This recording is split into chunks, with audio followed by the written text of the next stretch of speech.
Kanika, don't you dare.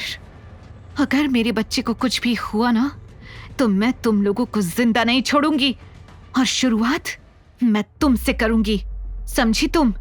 वो ऐसे छटपटा रही थी जैसे अगर उसके हाथ खुल जाएं तो वो अभी इसी वक्त कनिका के टुकड़े कर दे। पर इससे पहले कि वो कुछ और कह पाती, पीछे से शेखर की आवाज आई। Shut up! तुम्हें इतने सालों तक पाल पोस कर इसलिए बड़ा किया ताकि तुम एक दिन हम लोगों को मारने की धमकी दो। शेखर नव्या को घूर रहा था और नव्या शेखर को। अभी के अभी अविनाश को यहाँ बुलाओ, वरना तुम यहाँ से कभी बाहर नहीं निकल पाओगी। भूल जाओ अपने बेटे आरव को। अविनाश यहाँ कभी नहीं आएगा। उसके और मेरे बीच कोई रिश्ता नहीं है। पार्टी में जो हुआ वो सब एक झूठ था, इसीलिए उसका इंतजार करना बंद करो और मुझे जाने दो। मैं तुम लोगों की कोई मदद नहीं कर पाऊंगी। मुझे बस आरव को ढूंढना है। ये सुनकर कनिका और शेखर के कदम रुक गए। कनिका के चेहरे पर एक बड़ी सी स्माइल थी। उसने ताना कसते हुए कहा, मुझे तो पहले से ही पता था कि अविनाश आहूजा जैसा आदमी तुम्हारे साथ कभी हो ही नहीं सकता। देखो उसे और देखो खुद को। खुद तो झूठ बोला ही, साथ में अपने बेटे को भी नहीं छोड़ा। वो हर जगह अविनाश को पापा पापा कहता घूमता है और तुम दोनों मिलकर दुनिया को बेवकूफ बनाते हो। शेखर ने गुस्से में दांत पीसते हुए कहा, डैड, मुझे तो बेचारे अविनाश की चिंता हो रही है। उसने पार्टी में इस पर तरस खाकर इसे जरा सा सपोर्ट क्या कर दिया। हम लोग तो उसे इसका पति ही समझ बैठे। कनिका ने नव्या का मजाक उड़ाते हुए कहा, शट अप! बंद करो ये बकवास और खोलो मेरे हाथ। अब तो सच सामने आ गया है ना? पता चल गया है ना तुम लोगों को कि मैं तुम लोगों के किसी काम की नहीं हूं? अब जाने दो मुझे। नव्या ने कहा। वो बस कुछ भी करके वहां से आजाद होना चाहती थी, लेकिन कनिका और शेखर का चेहरा देखकर ऐसा लग नहीं रहा था कि वो इतनी आसानी से नव्या को छोड़ेंगे। यू नो वॉट, अच्छा ही हुआ कि वो बच्चा आरव गायब हो गया और तुम हमारे हाथ आ गई। आई विश वो बच्चा फिर तुम्हें दोबारा कभी ना मिले। शेखर ने कहा, पापा ये क्या बोल रहे हैं आप? नव्या की बची कुची ताकत भी चिल्लाने में खत्म हो गई थी। He is absolutely right.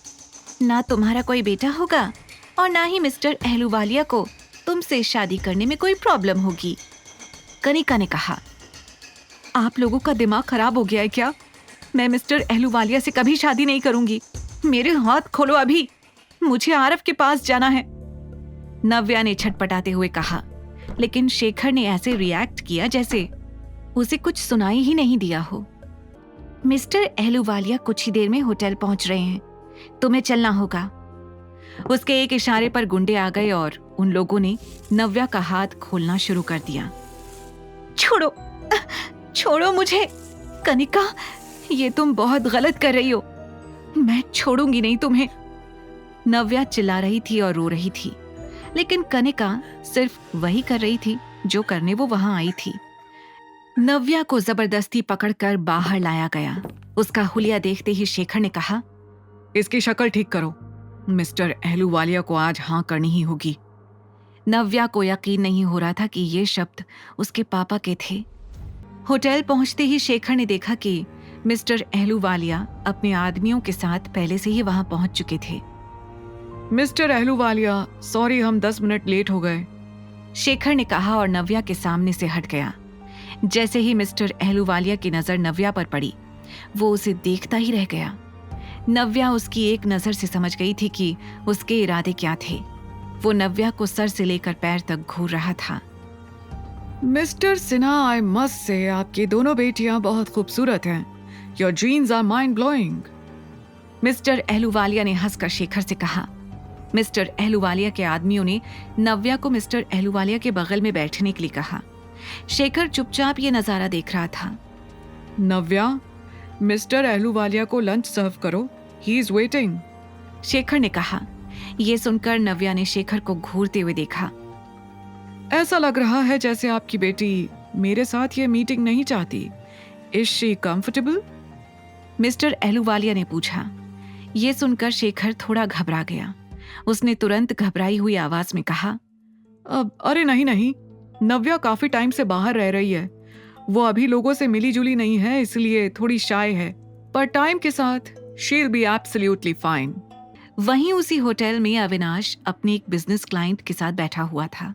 थोड़ी देर पहले ही वो लंदन से वापस आया था और सबसे पहले यहाँ इस इम्पोर्टेंट मीटिंग के लिए आ गया था। अचानक उसकी नजर नव्या पर पड़ी। व्हाट? ये यहाँ? इसे तो शशांक ने कहाँ कहाँ नहीं ढूंढा।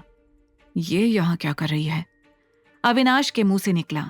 उसने देखा कि शेखर और मिस्टर एहलूवालिया कई सारे बॉडीगार्ड्स के साथ नव्या को घेरे हुए थे। लगता है आज भी ये नव्या किसी मुसीबत में है, पर ये लोग करना क्या चाहते हैं नव्या के साथ? आगे की कहानी जानने के लिए देखिए अगला एपिसोड सिर्फ पॉकेट FM के YouTube चैनल पर, और द रिटर्न के सारे एपिसोड्स को सुनने के लिए डिस्क्रिप्शन में दी लिंक से डाउनलोड करें पॉकेट FM ऐप।